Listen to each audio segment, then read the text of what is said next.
ফিলিস্তিন এবং ইসরায়েল যুদ্ধ থেকে আমার ধারণা ইরান একটা জিনিস শিক্ষা নিয়েছে, বা পৃথিবীর অন্যান্য রাষ্ট্রগুলো শিক্ষা নিয়েছে। আপনি কোনো যুদ্ধে জড়ানোর পর যদি ইসরায়েলের কথায় অথবা তাদের যারা পিতামাতা আছে, গার্জিয়ান রাষ্ট্র আসে পশ্চিমারা, তাদের কথা বিশ্বাস করে আপনি যদি কোনো ধরনের যুদ্ধবিরতি অথবা সাময়িক চুক্তিতে যান, তাহলে এর পরবর্তী রেজাল্টটা কি হবে আজকে আপনি গাজার দিকে তাকালে একদম স্পষ্ট।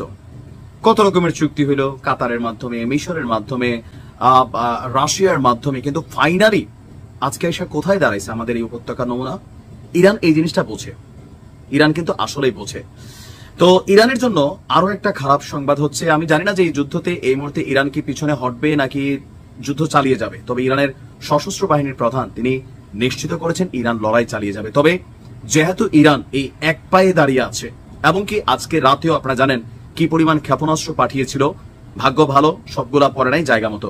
তো এর মাঝখানে আমেরিকা প্রকাশ্যে বলছে তারা ইসরায়েলকে রক্ষা করবে। একদিকে তারা তাদের ডেস্ট্রয়ার পাঠিয়েছিল, যুদ্ধ বিমান পাঠিয়েছিল পারস্য সাগরের কাছাকাছি এরিয়াতে, যেন ইরান থেকে উড়ে যাওয়া ক্ষেপণাস্ত্রগুলো, ড্রোনগুলোকে মাঝপথে থামিয়ে দেওয়া যায়।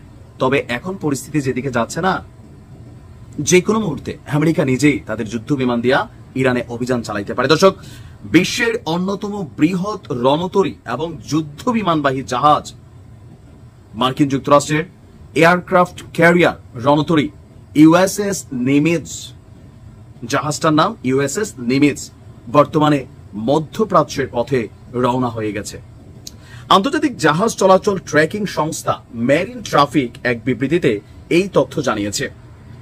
মেরিন ট্রাফিকের বিবৃতি বলছে যে দক্ষিণ চীন সাগরে যাত্রাপথ পরিবর্তন করে পশ্চিম দিকে ইতিমধ্যে রওনা দিয়েছে ইউএস নিমিটজ।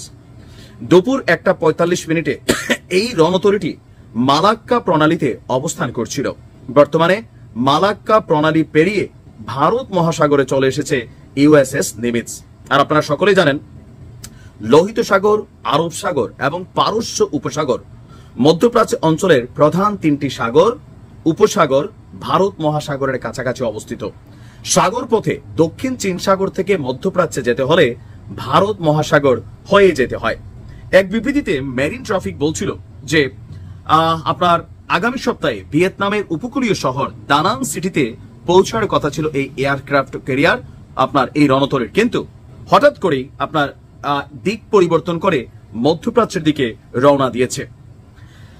এখন যখন এই যে রওনা দিয়েছে, এই বিমান মানে রণতরী বিমানবাহী এই বিমানটিতে আপনার 100-এর কাছাকাছি যুদ্ধ বিমান প্রস্তুত আছে। ইয়েমেনে বেশ কয়েক ধাপে যে অভিযান পরিচালনা করা হয়েছিল, ইঙ্গো মার্কিন মানে ব্রিটিশ এবং আমেরিকা মিলা ইয়েমেনরে ধরছিল। কেন? ইয়েমেন কি আমেরিকাতে হামলা চালাইছে? যুক্তরাজ্যে হামলা চালাইছে? ইয়েমেন ইসরায়েলের বিরুদ্ধে অভিযান পরিচালনা করতেছিল হাইফাতে, বাট তারা গিয়া বিভিন্ন সময় ইয়েমেনের উপর এই অভিযান চালাইছে। মানে সারা পৃথিবী থেকে কোনো রিয়েকশন হয়েছে? আরব দেশগুলোর কোনো রিয়েকশন হয়েছে আপনি কোথাও দেখছেন?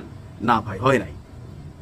এখন এই পথে যাওয়ার জন্য কেন? কারণ মেইন বিষয়টা হচ্ছে আপনার এই যে আরব সাগরে যাবে, লোহিত সাগর টাগর এগুলো কন্ট্রোলিং করবে, সেইখানে দাঁড়াইয়া ক্ষেপণাস্ত্র ছড়বে, অথবা ইসরায়েলের যে বিমানবাহী যুদ্ধ বিমানগুলো আছে অভিযান চালাচ্ছে তাদেরকে হয়তো সেখানে ফুয়েলিং সহযোগিতা করবে, তথ্যগত সহযোগিতা করবে। কারণ ইরানে অভিযান করতে গেলে F-35 এর মতন যুদ্ধ বিমানকেও রিফুয়েলিং করতে হয়, কিন্তু ইসরায়েল কিছু F-35 যুদ্ধ বিমানে এমন পরিবর্তন আনছে যে রিফুয়েলিং করার ছাড়াও ইরানে গিয়া 2000 কিলোমিটার উইরা আপনার এই অভিযান চালাইতে পারছে। বড় একটা ঝড় আসতেছে, আল্লাহ হেফাজত করুক। ভালো থাকুন।